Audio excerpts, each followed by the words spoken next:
Good morning and welcome to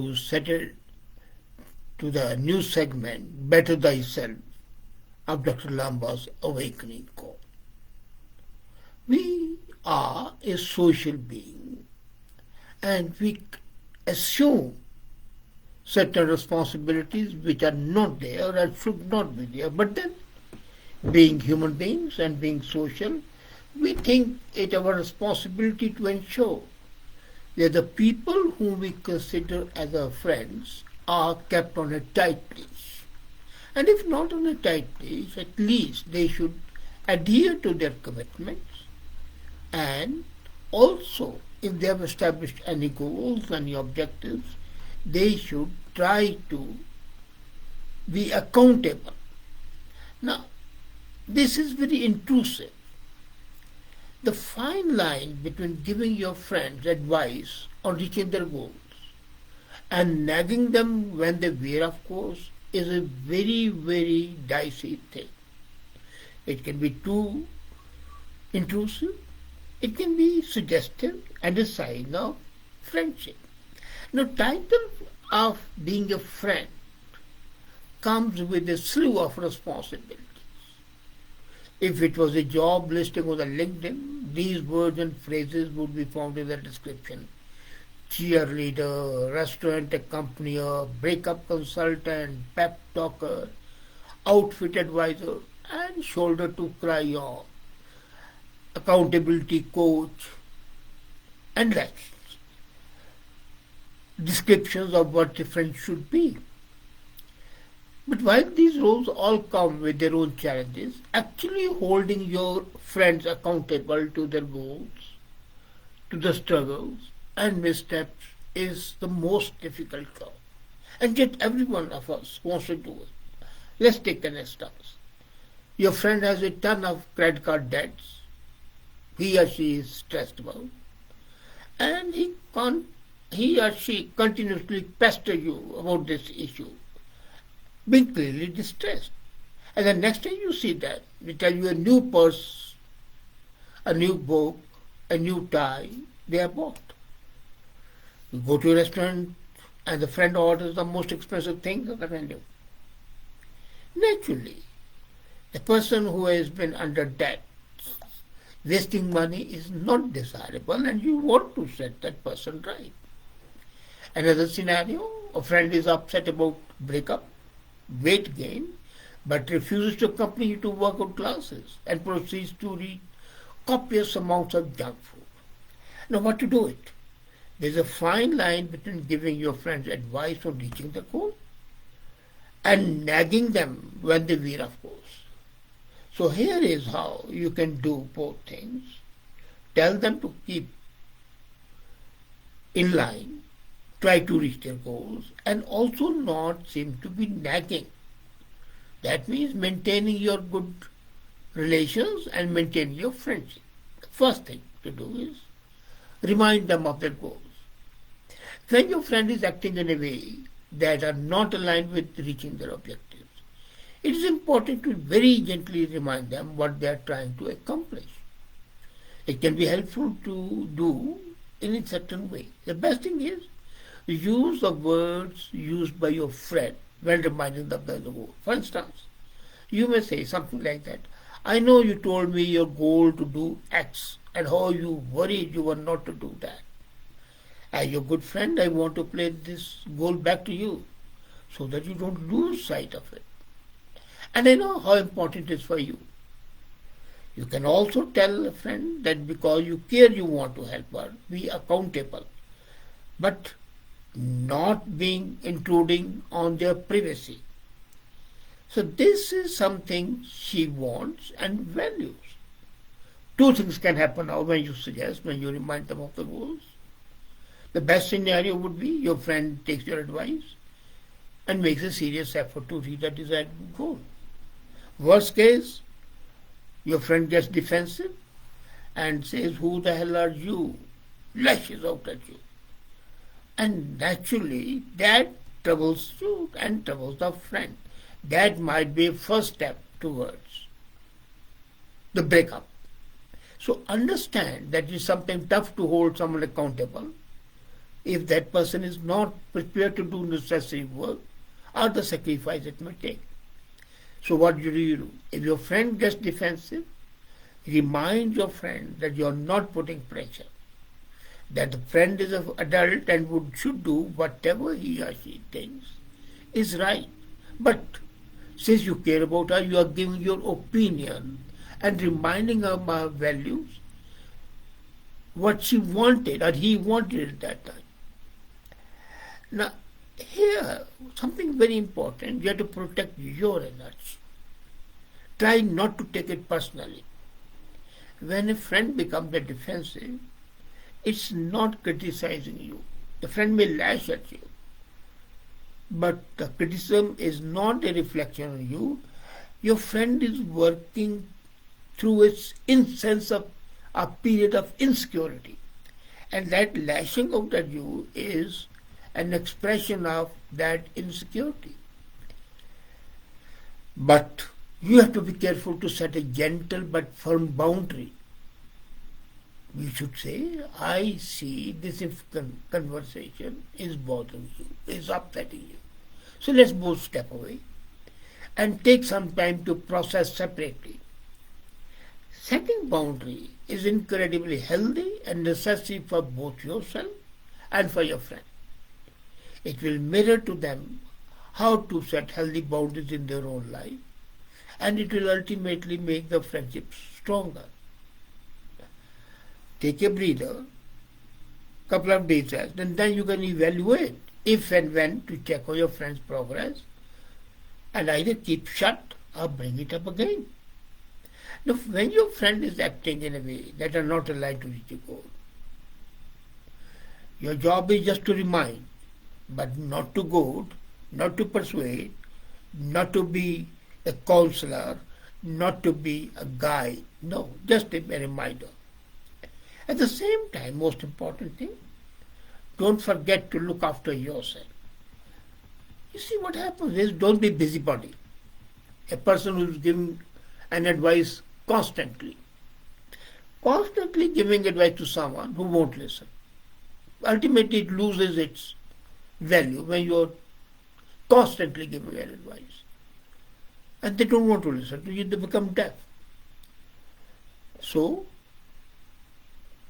don't forget the feeling of the brunt your friend is feeling because of the defeats. And when it comes an endless cycle coupled with the advice, it can be frustrating. When you care about someone, when you are a sincere friend, it's frustrating to see them not living up to their values, but ultimately stay alive. So it's frustrating to have the same conversation again. Rather than vent, chances are your friends are equally frustrated. So try to come down from a place of compassion. Feel compassion for your friend, but don't be judgmental. You can say something like that. I'm concerned that you're putting this off because I know it's important to you. And I'm just taking it with genuine curiosity. Don't want to say it? Don't say it. Now, after this, if you still fail to fail, there is an option for you. It's to delegate. It can be a personal trainer, it can be a therapist, it can be a psychiatrist, it can be a psychologist, it can be a life coach. So your friend may need professional help that you cannot provide. For example, you are traveling in a country and spending 1 hour with a random strangers. You need to identify what you can and cannot help with. You cannot do everything. You can just remind them, and if you really want to help, tell them to go to and seek the professional help. If you are a real friend, the best thing you can do is to keep the areas where you can lend a helping hand and feel satisfied. Otherwise, the things may spiral out of your control. Next time your friend complains about not achieving that desired result, suggest reaching out to someone who is qualified to help, or text them a link where they can find help. The most important thing now, you should know when to let go.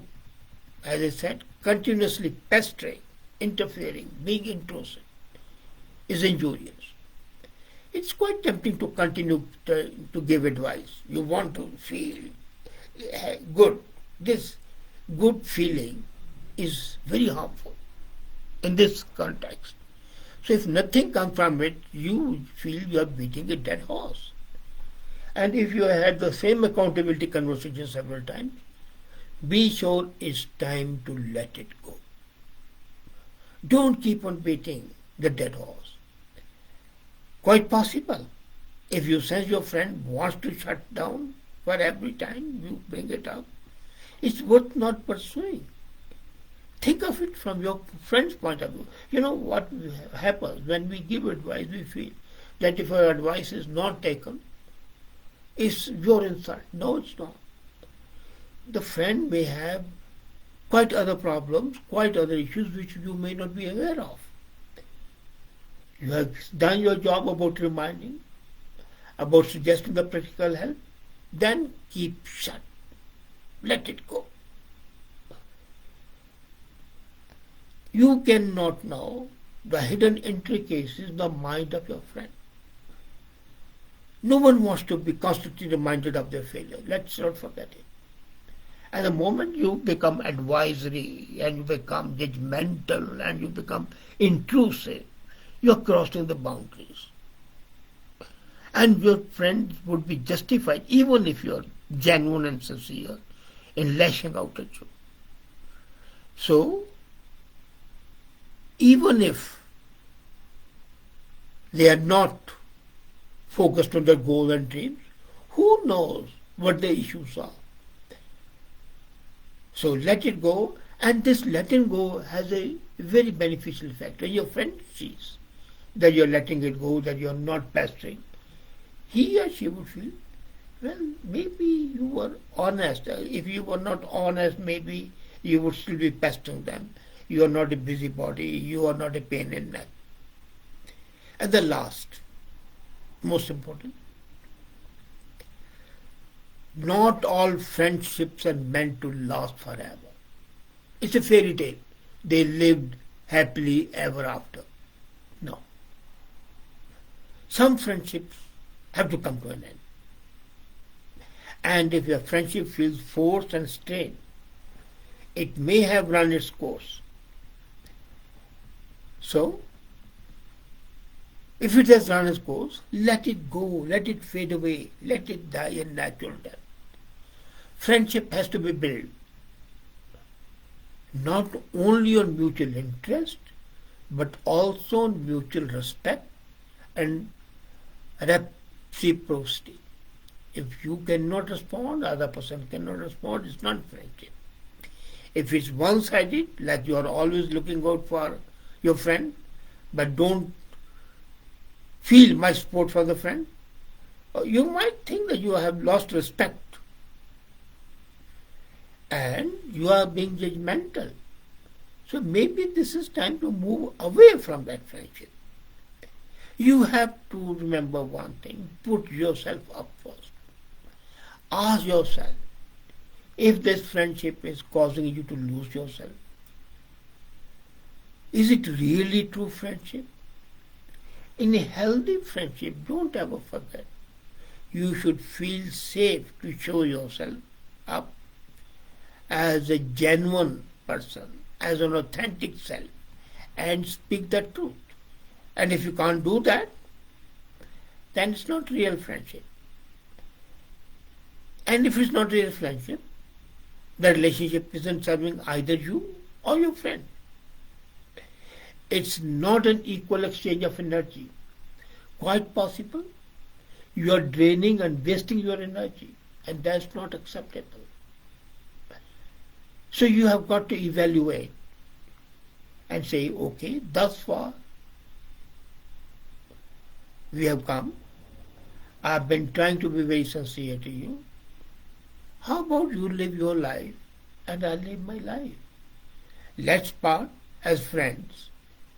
Maybe we meet again, maybe we don't meet again, but let's not have acrimonious relationship. At least the memories should not be full of dislike, hatred, or acrimony. Whenever at least we remember, let's remember with having pleasant memories of having a good time, enjoyable time, sincere time. And that would make your friendship maybe last forever.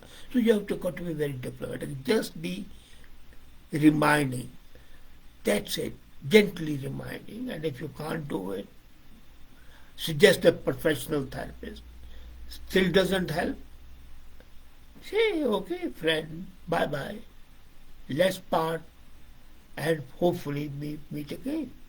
And that will make you a better human being, a better social person, a better friend, and in fact, a much better yourself than you can ever hope to be. Thank you.